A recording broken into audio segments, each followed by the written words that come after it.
Bon bah Daniel, moi ça me fait plaisir de te voir parce qu'on s'était rencontrés il y a 1 an et demi à peu près, je Tout crois. début de l'entreprise, Voilà. ça fait 6 mois qu'on naviguait. Et moi, je suis un pêcheur sportif. Moi, ce qui m'intéresse, c'est partir à la recherche du poisson, le traquer quasiment uniquement au leurre. Et finalement, je garde très peu de poissons. Les bars, depuis 2 ans, je les relâche tous. Toi, en tant que pêcheur professionnel, artisanal, tu as une démarche de protection, en tout cas, tu fais attention à la ressource. Ouais. Et justement, qu'est-ce que tu penses un petit peu de la ressource en bar et surtout, déjà toi, quelle est ta pratique? Moi, ma pratique, c'est uniquement de la pêche à l'hameçon. Donc, comme toi, je pars le matin à la chasse, je traque le poisson, je le trouve pas, je rentre la queue entre les jambes.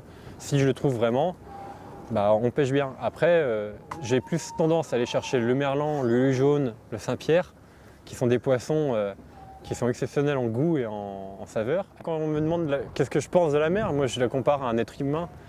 Elle inspire, elle expire. Et là, on va dire qu'on est sur une phase d'expiration. Le poisson va repartir au large. Je ne sais pas pourquoi, peut-être les mouvements des courants, mais je ne fais pas confiance au relevé scientifique, pas du tout. Donc c'est sûr, il y a une crise.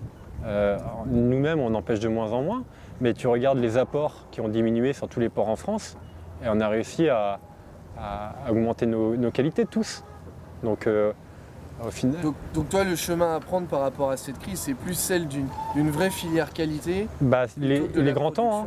Il est grand temps parce que la pêche industrielle en France, c'est bon, on connaît les codes, mais trouver du poisson artisanal et pas se tromper au premier regard, bon courage. Tout est mélangé. Donc je pense, ouais voilà, arrêter d'aller pêcher, non, pêcher moins pour prendre le temps de traiter parfaitement le poisson, c'est la meilleure solution.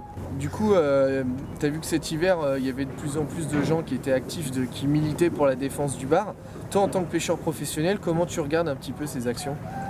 Nous, ça fait 15 ans qu'on se bat sur le poisson de ligne, sur le bar, sur la protection et la zone de repos. On est plein à Quiberon à respecter le repos depuis plus de 10 ans. Donc on est content que cette action ait pris de l'ampleur et que les civils s'intéressent à ça. Mais le problème, c'est que c'est peut-être pas eux de prendre les décisions. J'ai peur pour mon avenir que si ils arrivent à gagner leur combat sur le bar, dans 5 à 10 ans, on n'avait plus le droit de pêcher. Ouais. Tous les poissons frais au même moment. Alors le bar hors des étals, là, c'est un peu le groupe qui fait le buzz en ce moment. Ouais, ça fait bien le buzz. Après, ça marche bien, mais il ne faut pas berner les industriels.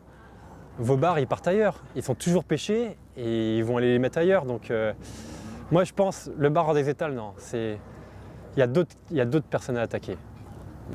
Pour toi, ton rêve, les mesures à prendre pour préserver à la fois ton métier et puis à la fois notre loisir? Diminuer l'industriel. Parce qu'aujourd'hui, je ne peux pas pêcher ce que je veux avec mon bateau parce qu'il y a des quotas. Les quotas ont été créés pour diminuer la pêche industrielle, mais aujourd'hui, il n'y a qu'eux qui en bénéficient. Je crois qu'en France, on a un tout petit quota, on doit avoir 130 tonnes de quota de thon rouge qui a été donné à 6 bateaux.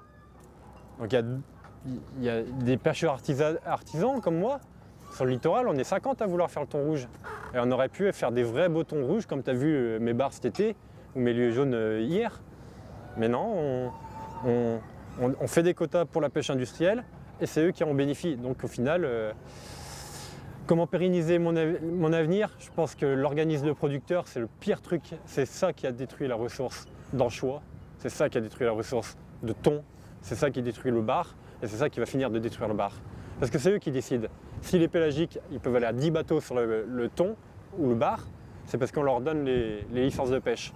Si on leur donne des licences de pêche qui ne les empêcheraient pas de pêcher ce poisson-là, mais qui les obligeraient à aller sur d'autres poissons, on trouverait tous notre compte.